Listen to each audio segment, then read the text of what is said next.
Opinions, options, answers. Voice America Health and Wellness. Welcome to Psychiatry, Ask the Expert, hosted by Dr. Neil Kaye. All comments, views, and opinions expressed are solely those of the hosts, guests, and callers. Dr. Kaye will not diagnose or treat callers. The information provided is informational in nature. In the next hour, Dr. Kaye explores the inner workings of the brain and mind. Grab a pen and paper and sit back. Here is your host, Dr. Neil Kaye.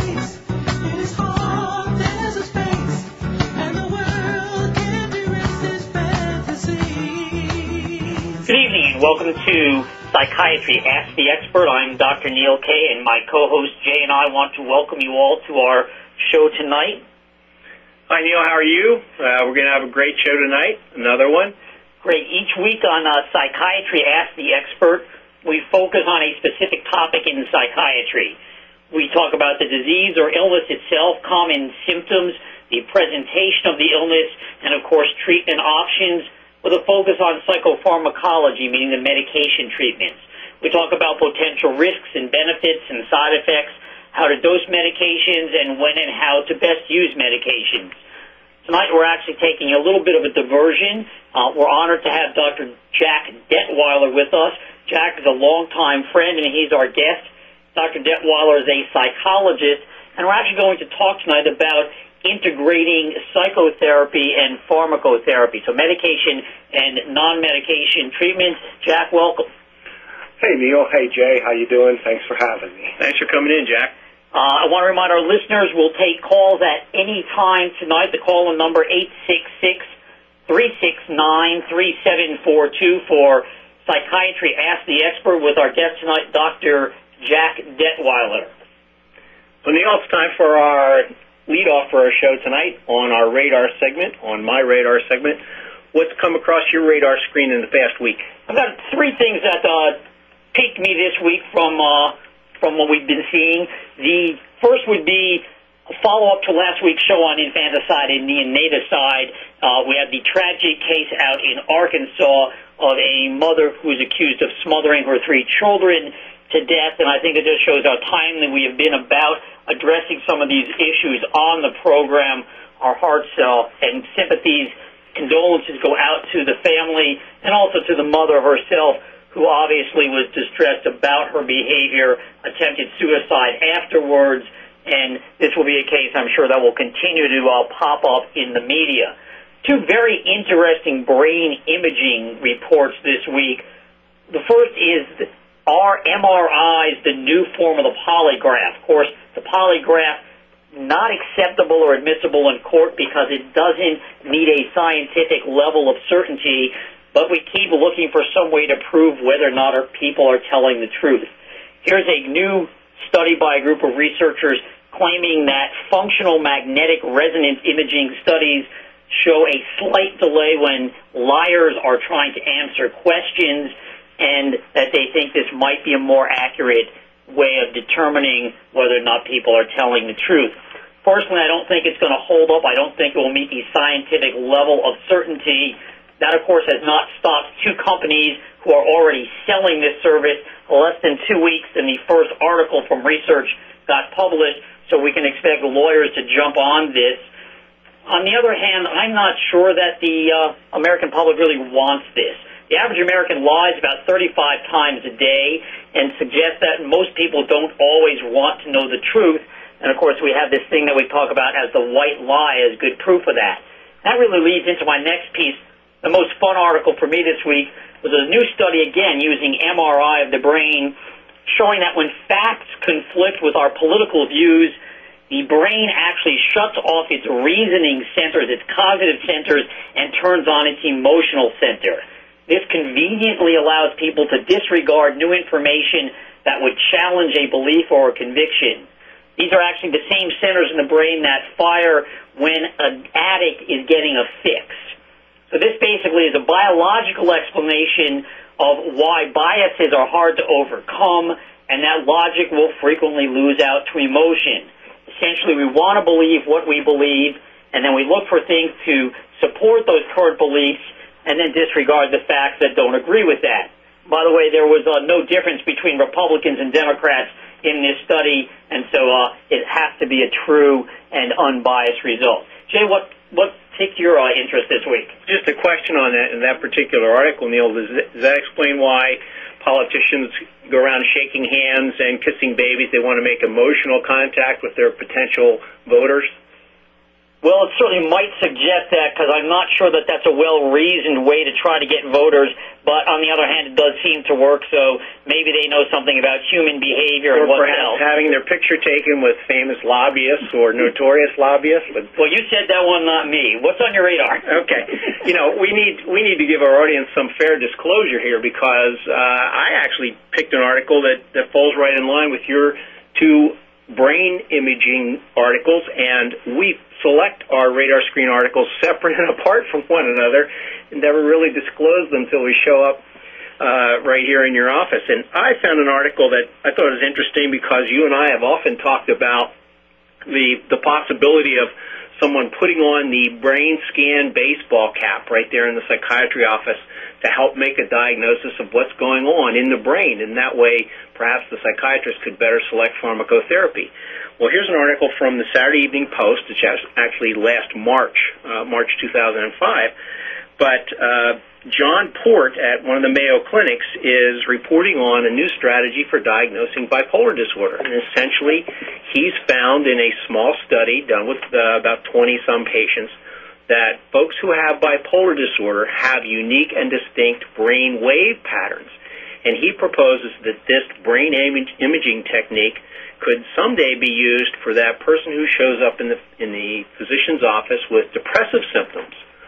Looks like depression, but before an antidepressant gets prescribed, which would be a poor choice in the case of a bipolar patient, the patient gets sent to a screening center, has the scan done, and if the scan comes back as negative for bipolar disorder, then the antidepressant could go ahead and be written, because then in fact be treating true depression. But if it comes back indicating bipolar disorder, the clinician would have an objective measure of making the diagnosis.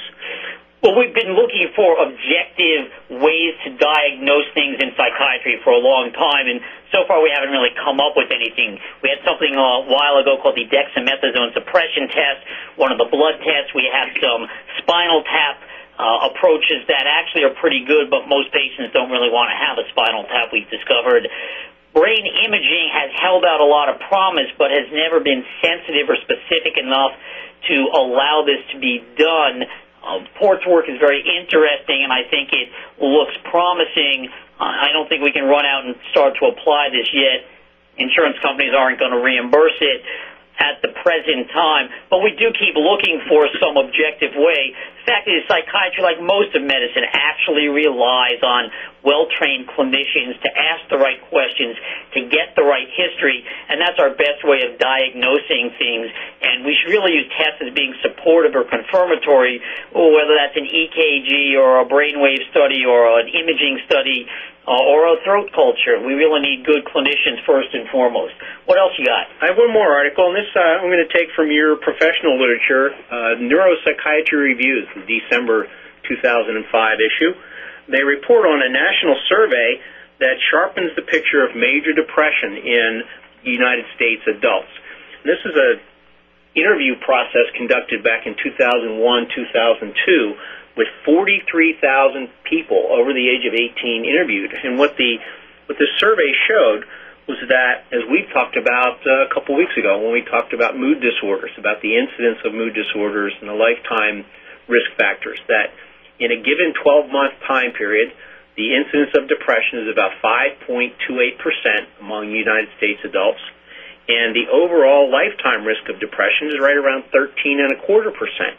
What's also interesting about this survey is it points out certain groups in the population that are more prone to depression, and those groups would be American Indians, females, people of low income, and if you are enduring separation, divorce, or widowhood, all of those factors increase your likelihood of depression. Does that sound like it's new information, or would you have guessed that without this survey being done? The survey really repeats something that we've known, so those are kind of the board questions, as we say, for getting your license, your degree in psychiatry, what I like to remind my wife, or maybe she likes to remind me, is just how protective marriage is in terms of mood, as well as longevity and overall medical health. So one of the best things people can do is to marry the right person and to stay married and happily married. That actually conveys an awful lot of protection for a variety of disease states. So we certainly want to be supportive of marriage in that regard. The other one, of course, is that bad financial situations stress people out, bring about both medical illness, anxiety, and depression, as we've talked about on previous shows, and that's something that we need to be concerned about. In a changing economy, we need to make sure people get brought along so that we have opportunity for all.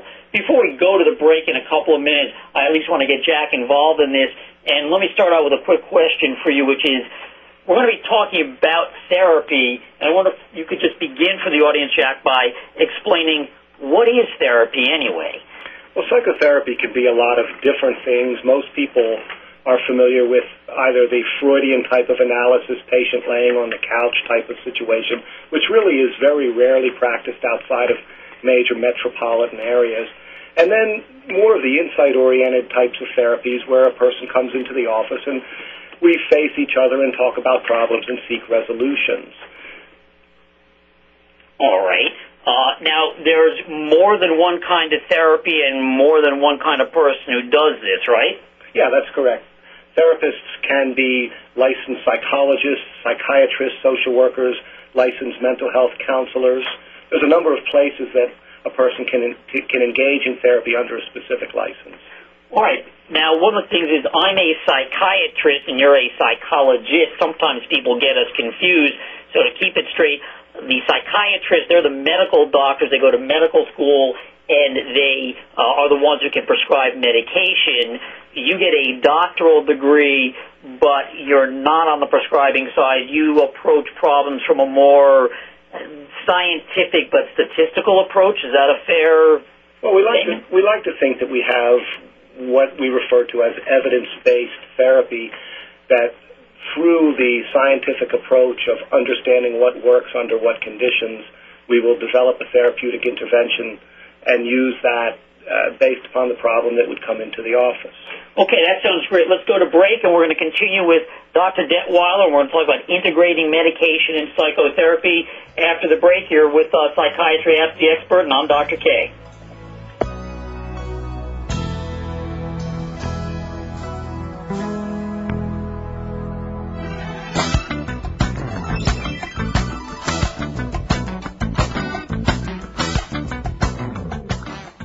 Real Life Solutions. Voice America Health and Wellness. To perform at your maximum potential, you need to have all aspects of your life working properly. On Mind, Brain, and Body, Dr. Michael John Kell will bring you honest, open discussions concerning your physical, mental, and financial health. If you're ready to find purpose and meaning in your life, tune in to Mind, Brain, and Body every Friday at 8 a.m. Pacific. Mind, Brain, and Body on Voice America Health and Wellness. Radio dedicated to your health, wealth, wisdom, and purpose. Videos de aprendizaje de inglés, máxima calidad. Nunca escucharás a alguien vendiendo educación en la calle, pero con programas familiares gratuitos sí puedes obtener la educación que necesitas. Llame al 1-877-326-5481 para información sobre programas gratuitos de educación familiar. Mira, vengan aquí, obtengo un mejor vocabulario en inglés garantizado. El primer paso a una vida mejor. Un mensaje del National Center for Family Literacy y el Ad Council. Achieve exceptional levels of health and fitness through integrating the very best in fitness, nutrition, and healing. Tune into Total Fitness with fitness, nutrition, and healing coaches Catherine Kerrigan and James Williams. Each week, get inspired to exercise, eat and rest in harmony with your body's needs, and take advantage of effective natural healing methods with in-depth cutting-edge information and advice. Get fit, get healthy, get motivated, and get real with Total Fitness, broadcasting every Friday at 7 a.m. on Voice America Health and Wellness.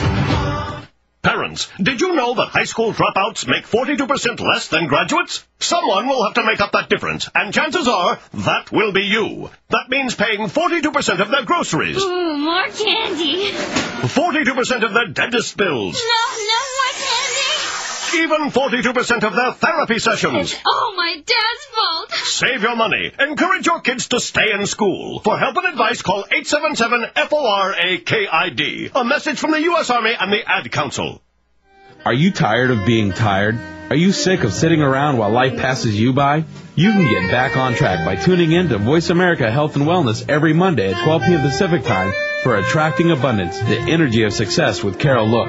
Attracting Abundance is the program that empowers you to finally break through your limiting beliefs and blocks and shows you how to succeed in all areas of your life, from improved financial abundance, health and weight problems, as well as your relationships.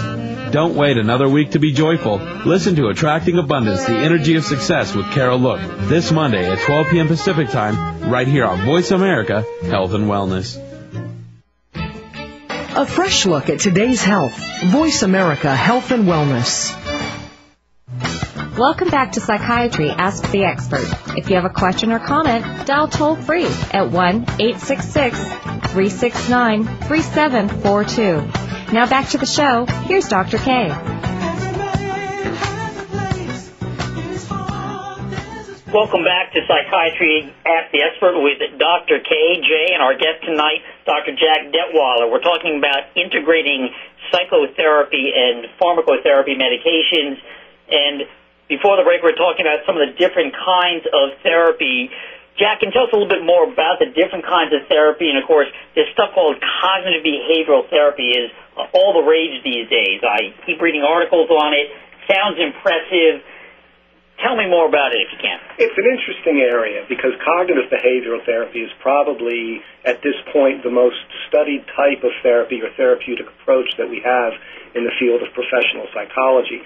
What it essentially attempts to do is, through a systematic style of interview, determine how a person's thinking and considering of their life circumstances in combination with their emotional sensation, their feelings, the way they approach the world, can lead them in directions of not being able to solve problems very well.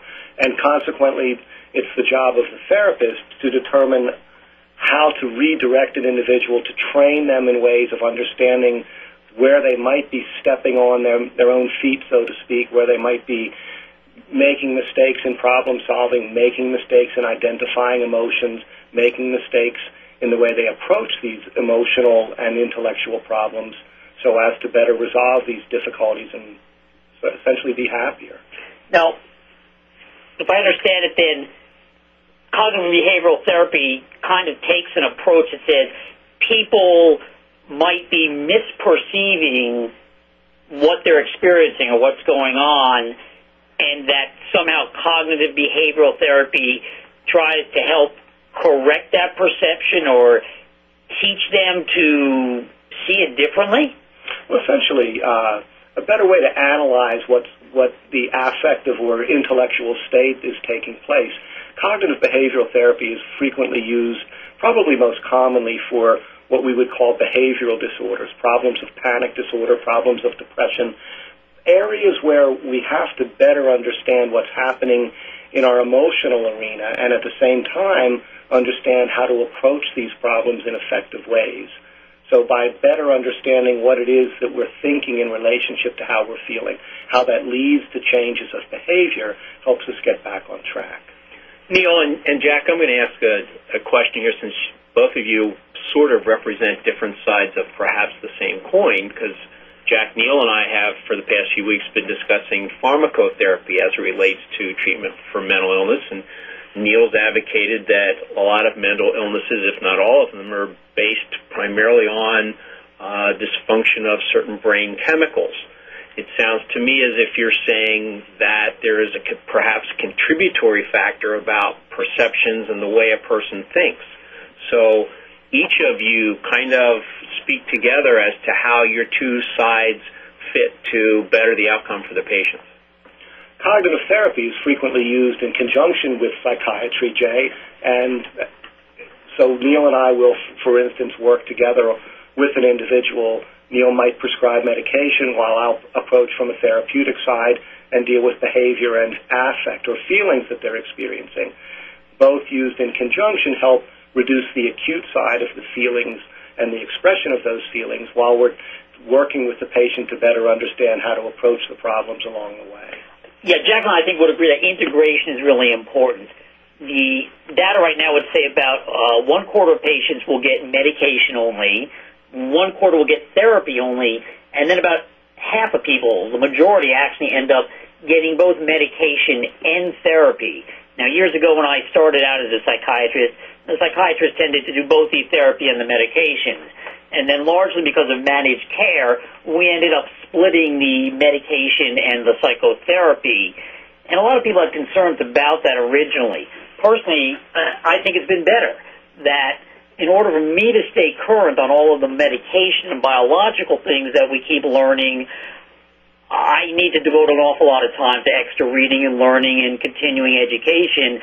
I don't think I could keep up on all the new therapy techniques and all of that part of the field, so I'm much more comfortable having a therapist handle a lot of that because you have time to take courses in cognitive behavioral therapy or interpersonal therapy and biofeedback and relaxation and all of these things that I just can't imagine trying to keep up on all of that and all of the medication side. Well, yeah, that's certainly right, Neil. I mean, I agree that as we learn more about the underpinnings of these states, from the emotional to the physiologic, that the complexity becomes a bit overwhelming, and so we end up specializing more as a way of addressing those things.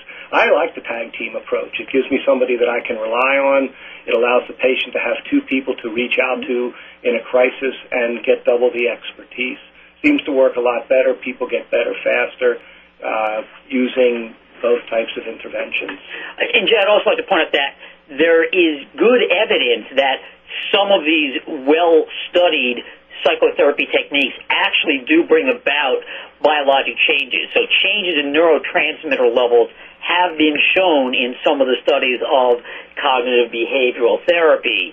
There's also some difference in terms of which type of therapy, be it medications or even different types of talking therapy, are likely to be the most beneficial for a particular diagnosis or disorder. So that's saying mild depression, psychotherapy is as good, if not better, than pharmacotherapy. In moderate depression, it's probably a coin flip in a lot of the studies. And in severe depression, medication seems to have some advantage, although, again, combined therapy, I think, beats them both. And so I think there's a little bit of difference in that area as well. I find that when a patient presents who is significantly depressed, they are so energetic, they have such little energy output, that their capacity to do the work of sitting for almost an hour at a time, follow a train of thought, is compromised. I frequently think that we see better results when people come in with a severe depression already started on medication. Generally, most of these drugs take 4 to 6 weeks to see therapeutic effect, and then there might be a necessity to augment. But by and large, if a person comes in with a mild depression, it seems that they can respond pretty well to just what we would call talk therapy. Nevertheless, you have to watch closely because the presentation of the individual, you never know what part of a cycle they might be in. Are they coming in or coming out of a depression? So psychiatry on hand, I find, is always helpful. Now, Jack, you mentioned something kind of interesting to me, triggered a thought, and that is when a patient comes in and they're talking to a therapist, how do they know that they're getting actual therapy and that it's not what I'm going to call just chit-chat? And I ask my patients to try to tell me what takes place with their therapist. Are they getting direction? Are they getting homework assignments? Or what's taking place? How does somebody know? How does a consumer, a patient, know whether or not they're getting actually therapy or whether they're just kind of talking with somebody? It's a really good question, Neil. I think that it's a bit like if you have a river in your backyard and you want to build a bridge, it's hard to know whether you're getting a good bridge or a bad bridge because you're depending on experts to tell you. The thing about therapy is that at first, I'm not sure the patient can really make that discernment, although a lot of what we used to refer to with our physicians as bedside manner is probably the thing that comes across the fastest, whether or not there's an emotional connection, whether or not a person can be conversant, whether they feel like they're being treated respectfully and professionally. But as time goes on, probably the greatest indicator of therapy actually being more therapeutic than simply talking with somebody is a specifically laid out direction, a set of goals, a set of timed objectives. The person should be on board the whole way through, knowing what it is you're working on, what it is you're to be discussing, what you're going to be discussing between this week and the next few sessions, and have a solid idea that this is a procedure and not something that's just a sort of a casual conversation, no matter how nice that can be. Neil, when you start somebody on antidepressant therapy, though, you kind of give them a timeline as to, this is the kind of results that you should expect after a week or 2 weeks, and by 4 to 6 weeks we should be here, and some idea about side effects, and you probably say somewhere along the line, I expect you're going to be on your treatment, your medication for 9 months or a year. Jack, when you interview somebody and you start talk therapy, do you have an idea how long they're going to be with you, or is that kind of patient dependent, depending on how they respond to the therapy? Generally speaking, Jay, and it's a very good question, there are some times when we can tell very quickly. If a person's cooperative, motivated, and interested, and it's for a set of specific disorders related to anxiety, then pretty much we can say, we should have a significant reduction of symptoms within 8 to 10 weeks with medication, maybe a little bit longer without. The bottom line is that there is great predictability if there is compliance with the individual. All right, before we go to break, I'm trying to sum up a little bit of this section. What I think I hear you saying, Jack, is you need to feel that your therapist listens to you in an active way. You should feel heard as a patient. It might be nice if you like your therapist and they like you, but you have to be there to do some work. And for at least part of a session, is it fair to say that there should be some discomfort? The patient ought to feel like they're on the hot seat and that they're being pushed to address difficult or painful or emotional issues? Well, certainly dependent upon the problem, Neil, I think that can be the case. If someone comes into the office with unresolved, long-standing family problems, one of the things that we're going to have to get to sooner or later is that they're probably part of the problem. And that takes a bit of a stretch, and sometimes people feel a little funny about looking at their end of the problem on that side. But at the same time, if somebody's coming in who's been in distress because of a physiologic type problem, as you and Jay were talking about before, such as an anxiety disorder or a depression, then generally speaking, getting started is a little bit easier. There's not the type of confronting underlying issues, and it's more looking at how to address the problems of the day, help them sort out what it is they're feeling and thinking, and build directly from there. All right, we're going to be going to break, and we're going to return to Psychiatry Ask the Expert, hopefully get some questions from callers, and our guest, Dr. Dettwyler.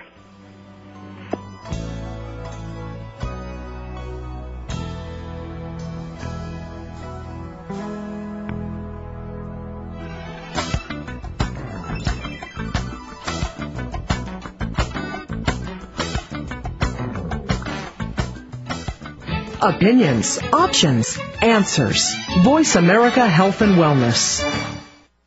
Stay mentally, physically, and emotionally fit with Younger Every Day. Hosted by Dr. Bob Payson. Broadcast every Friday at 10 a.m. Pacific Time, 1 p.m. Eastern Time on the Voice America Health and Wellness channel.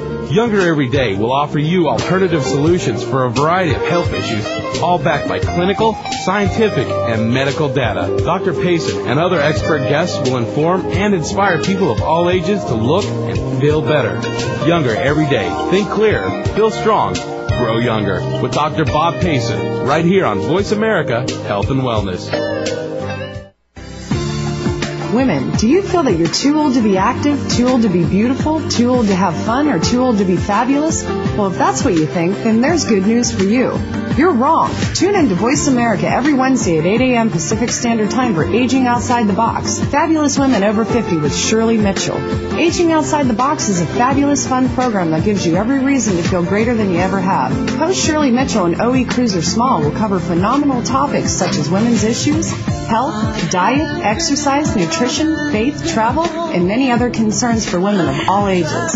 Feel young, feel smart, and feel fabulous by tuning in to Aging Outside the Box. Fabulous Women Over 50 with Shirley Mitchell every Wednesday at 8 a.m. Pacific Standard Time, right here on VoiceAmerica.com. Tired of life working out the exact same no matter how much you try to change it? It's time to get a new perspective. Perspectives, Alternatives for Living Life Better, with host Margie Sugarman, clears the cobwebs of confusion and offers practical solutions to life's issues. Broadcasting every Wednesday at 4 p.m. Pacific on the Voice America Health and Wellness channel, clinical social worker and psychotherapist Margie Sugarman is here so you can make the right physical, mental, emotional, and spiritual choices for your life. Right here on the Voice America Health and Wellness channel. To perform at your maximum potential, you need to have all aspects of your life working properly. On Mind, Brain, and Body, Dr. Michael John Kell will bring you honest, open discussions concerning your physical, mental, and financial health. If you're ready to find purpose and meaning in your life, tune in to Mind, Brain, and Body every Friday at 8 a.m. Pacific. Mind, Brain, and Body on Voice America Health and Wellness. Radio dedicated to your health, wealth, wisdom, and purpose. Step into a healthier you. Voice America Health and Wellness. Welcome back to Psychiatry Ask the Expert. If you have a question or comment, dial toll-free at 1-866-369-3742. Now back to the show. Here's Dr. Kaye. To Psychiatry Ask the Expert. We actually have a caller on the line, Josephine from Delaware, so we'll go over to Josephine and welcome, Josephine. You're with Dr. Kaye, Dr. Dettwyler, and Jay. Hi there. I have a question, I guess, for Dr. Dettwyler. How do you go about picking a therapist? How do you get started with one? How do you know if it's the right one? Do you have to like the person? How do you go about all that? That's a really good question, and a lot of people want to know that. I actually have a number of patients at the first visit. They come in and they say they'd like to get to know me a little bit and find out how I approach people and how I talk to people. So I think it's important that you don't have an insufferable hour week after week. That makes for a pretty difficult time.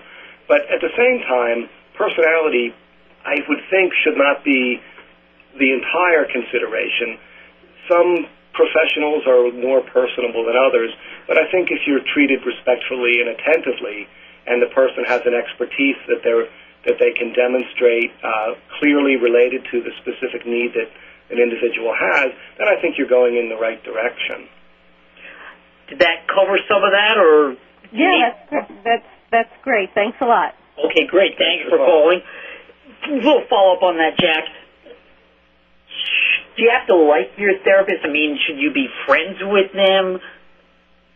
Well, honestly, I've been doing this about 25 years, and I think there's a whole bunch of people out there that probably don't like me a whole lot by the time we're halfway through some things, because some parts of therapy is a respectful confrontation, and I use the word respectful there as the underscored word, but addressing problems that are difficult with people. People bring a lot of baggage in, and they might have long-standing familial or parenting or problems or difficult adolescence, and those people generally are not going to be all that happy about being here.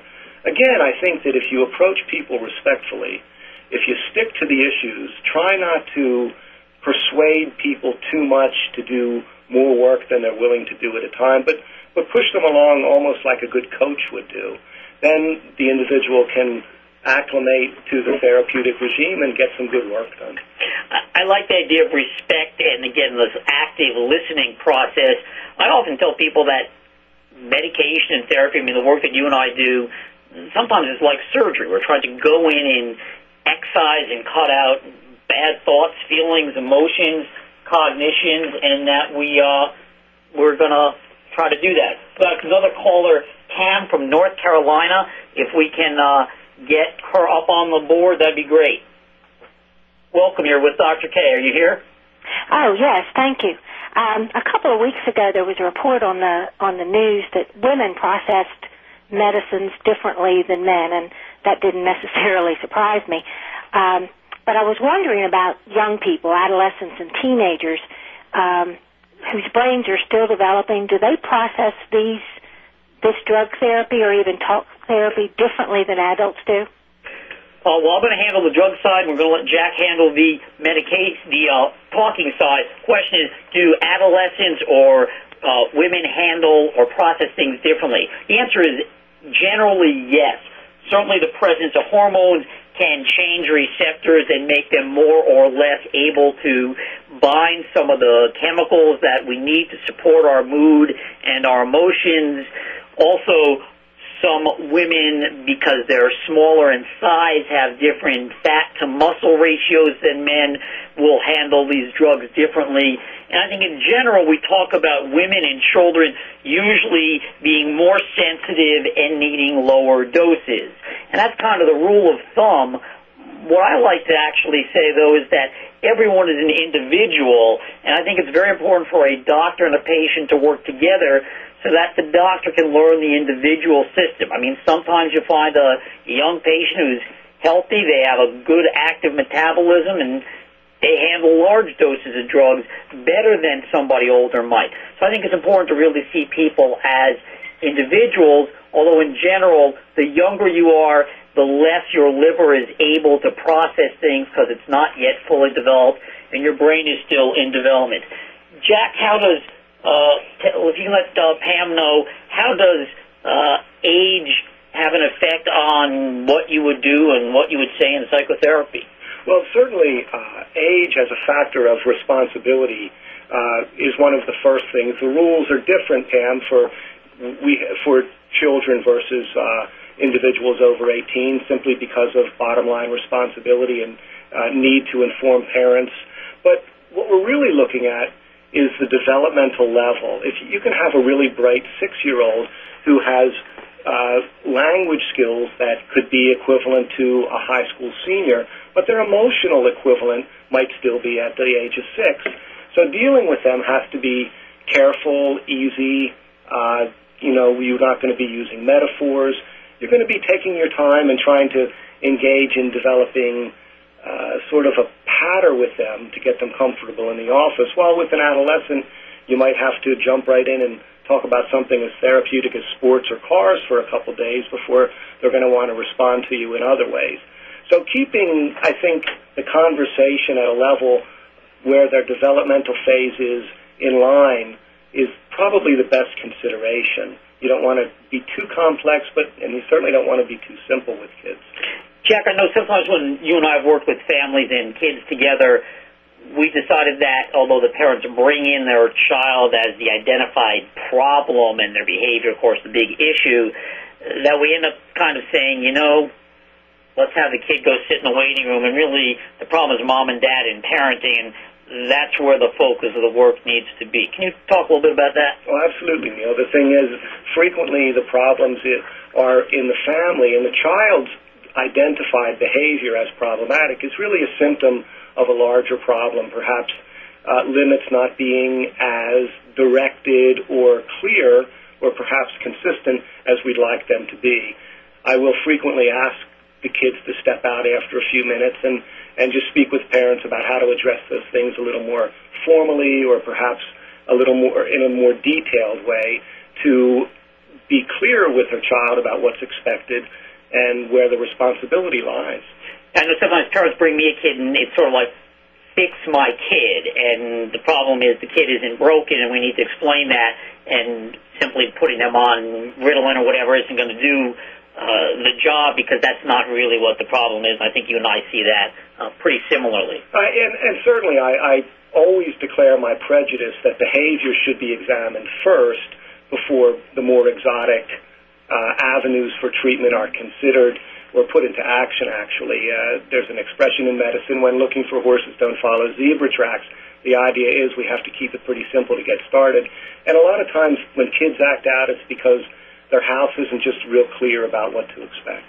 Pam, does that cover things for you, or would you have a follow-up or anything else we need to make sure we get? No, that covered it perfectly. Thank you. I appreciate it. And we thank you for calling in. Thanks, Pam. You're welcome. Jack, tell us a little bit more about how do you go about finding the right therapist or a good therapist or a competent therapist? I mean, Jay is out there and he's having a bad day and he thinks he should see somebody. Does he, take the yellow pages out and throw a dart at it, or what does he do? Well, I hope he'd call me up and ask me to take him out for a beer first, but if that didn't work, then I thought you weren't into drug therapy. I think first of all, you want to find somebody that's licensed in the locality. So the state licensing board is a good place to get a group of names, but the practicalities of what your insurance is willing to pay for should also be considered. Therapy can be expensive, and certainly insurance can help pick up some of that load. So a call to the local insurance company to find out who's on their panel can be helpful, although at times stressful getting through that voice-activated system. But another way, and the way I find I receive most of my patients, is word of mouth. Asking around to other people, probably at any time, 10%, 1 in 10 of the people that you're around during the day are in some type of therapy. So there's another 20% out there that have been or are going into at any time. So there's a lot of resources available simply by word of mouth. I find that to be the best way. Along with word of mouth, I'll point out I get a lot of my referrals from other physicians. So they'll refer to me as a specialist. A lot of physicians, a lot of family practice doctors or primary care docs, as they're called today, the internists, the generalists, they may know a psychologist, or a lot of psychologists seem to have relationships with family doctors and kind of avoid the psychiatrist completely. A psychologist and a family doc may do a lot of business together in referring back and forth. Does that make sense to you? Well, that's correct, Neil. In fact, I stay very busy with and because of frequently my relationships with family practitioners. The sad part is, as you're well aware, there's just not that many psychiatrists available, and so the family docs become the dispenser of the psychiatric medication.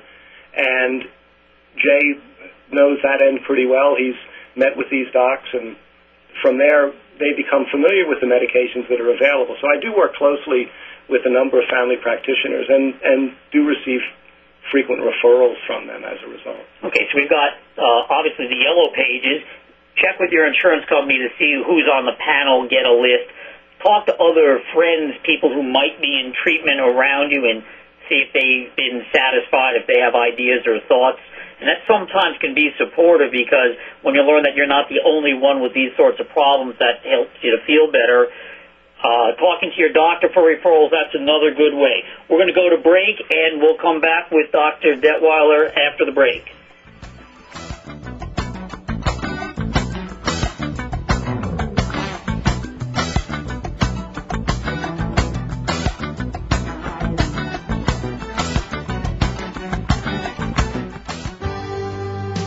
Helping you make informed decisions for your life. This is Voice America Health and Wellness.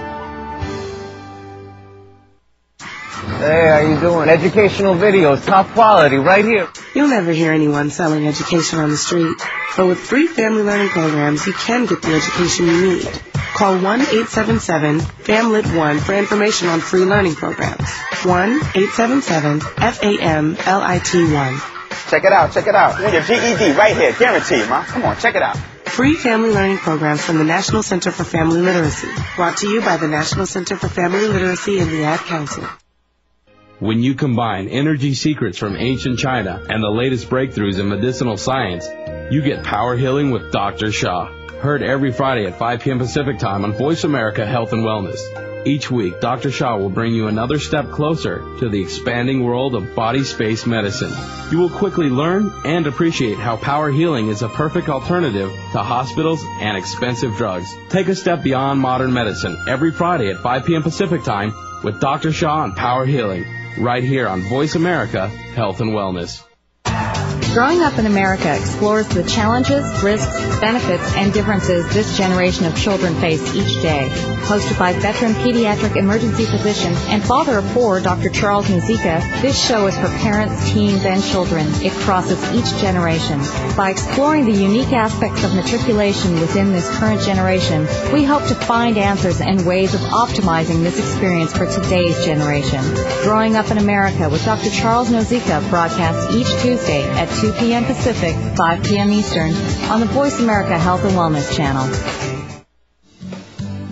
Do you know how health insurance is supposed to work and why some believe it's not working correctly? To find realities behind the myths, log on each Thursday at 1 o'clock Pacific Standard Time to Voice America Health and Wellness.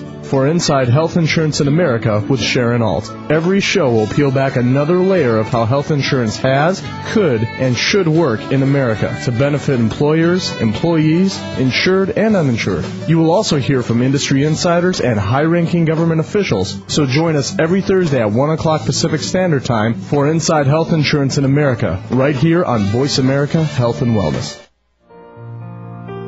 Increase the quality of your life by decreasing the chances of disease and disability. Listen to Age Management Medicine in the 21st Century every Wednesday at 1 p.m. Pacific, 4 p.m. Eastern. On the show, host Dr. Harvey S. Bartnoff will discuss how to optimize your health span through hormone therapy, preventative medicine, proper nutrition, and more. Improve your vitality. Enjoy your life.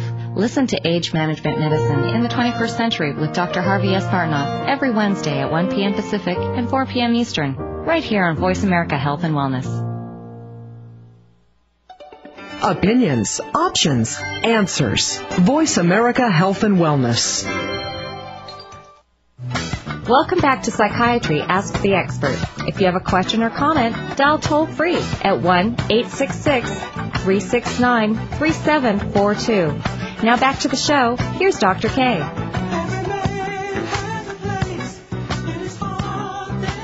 Welcome back to Psychiatry Ask the Expert. Dr. Kaye and Dr. Dettwyler here. And on the break, Jay, you and I were talking. You had a question for Jack, so...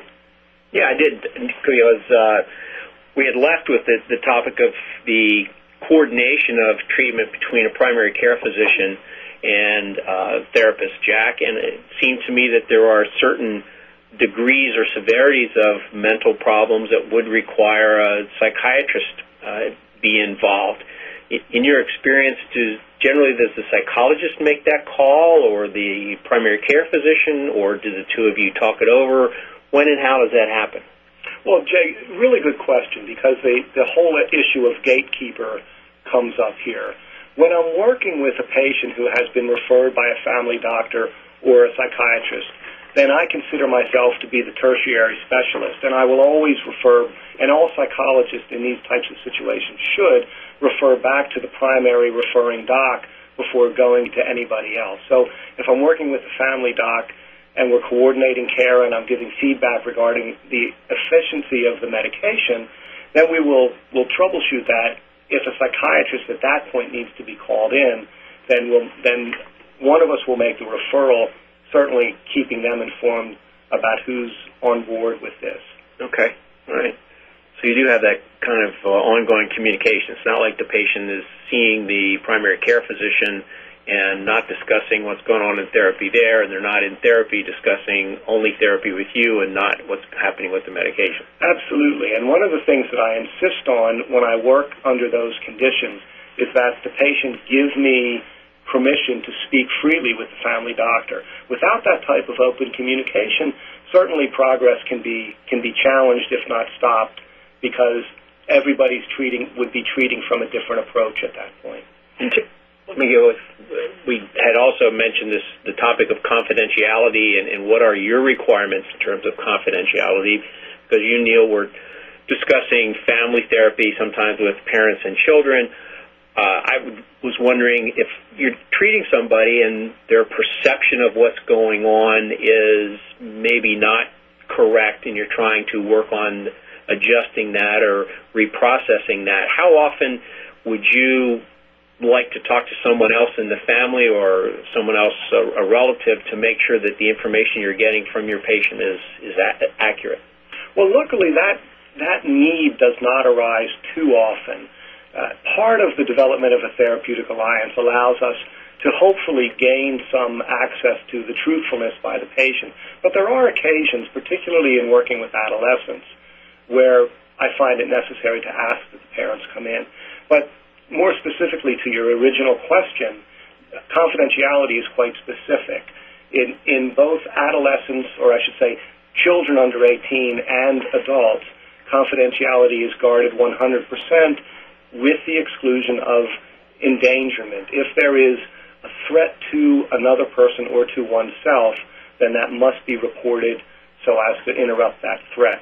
The caveat with individuals under 18 is that since they are not responsible legally for themselves, I have the capacity to make an interpretation as to whether or not a specific behavior that they might be discussing would be endangering. So, for instance, if they told me that they were using drugs, I would suggest to them that I needed to speak with their parents about that. Sometimes that jeopardizes the therapeutic alliance, but certainly that is my legal obligation. Okay. Jack, sometimes when I'm working with you or other docs, I realize that primary care docs do a lot of prescribing of antidepressant medication, anti-anxiety medication, sometimes even antipsychotic medication, but these are generalists. When does your alarm go off? When do you decide, gosh, I think this person really needs to be seeing a psychiatrist, not just their family doctor, and how do you negotiate that?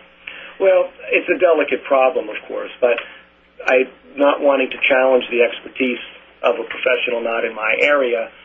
I looked very clearly for the lack of change or perhaps the worsening of symptoms as displayed by the individual. If a person has come in on 2 or 3 different medications and perhaps they're being augmented with a third at this point, it's hard to tell what's working. If their symptoms aren't improving, then I will certainly call the prescribing physician, the family doc, and suggest that we need to get another consult on this because it appears to be more complex than we're addressing at this point. Okay, so if a patient isn't getting better within a couple of months with a reasonable trial of 1 or 2 medications, you might decide, gosh, maybe they really ought to see a psychiatrist, bring a specialist into that mix. And I understand that. Tell me a little bit about how much you think a therapist should reveal about themselves on a personal level to their patients. This always seems to be a tension to me that a lot of patients seem to want to know more about us as individuals. Are you married? What's your family life like, etc.? What's the take in the psychology world on that? Because it might be different than in the psychiatry world. It's pretty variable depending on an individual's approach to treatment. But what I have found in my time of doing this is that patients ask questions because they have an interest for themselves regarding the answer. And frequently, if you reflect it back upon them, I'd be happy to answer that question, but could you first tell me why you're asking? I find that type of deflection is able to put the emphasis back on the patient's needs and take it away from something that might be personal regarding myself or my family.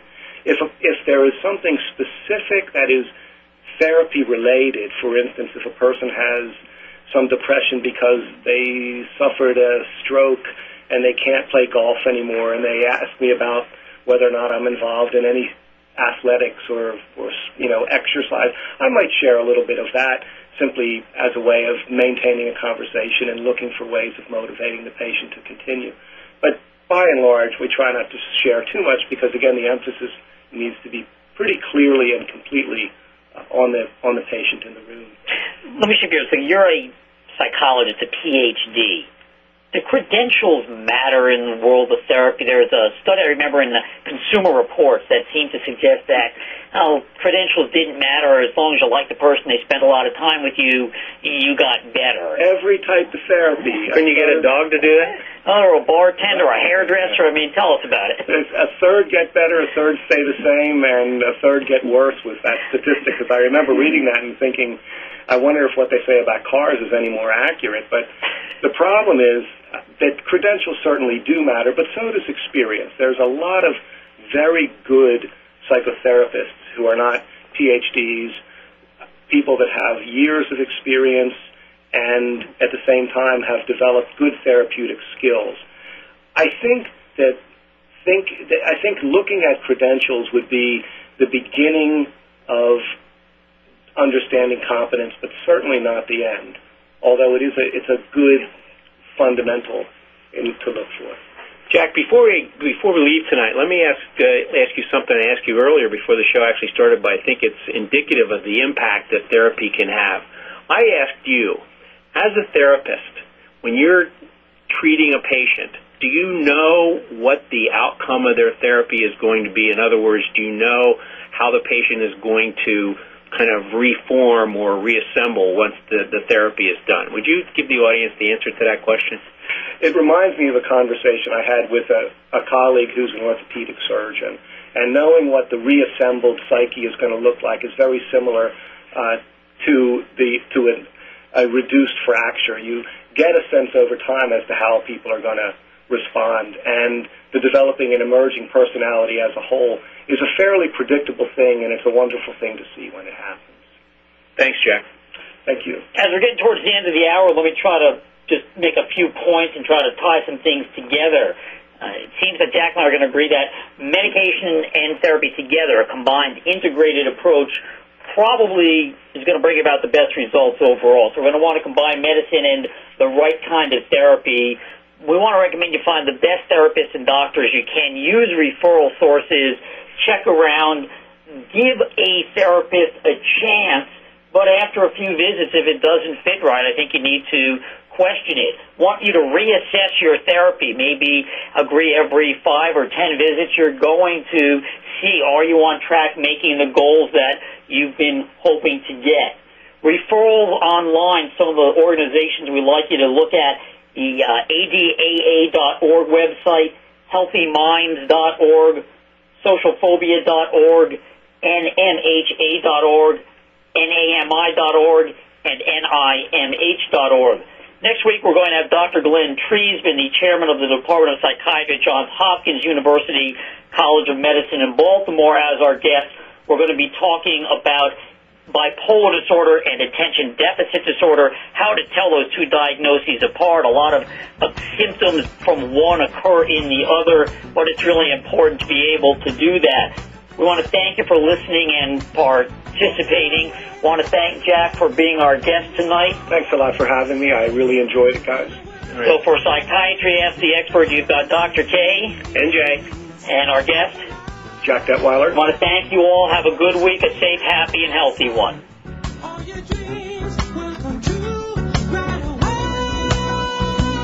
Thank you for listening to Psychiatry Ask the Expert. To learn more about Dr. Kaye, visit courtpsychiatrist.com. Tune in next Tuesday for another hour of Psychiatry Ask the Expert with Dr. Neil Kaye.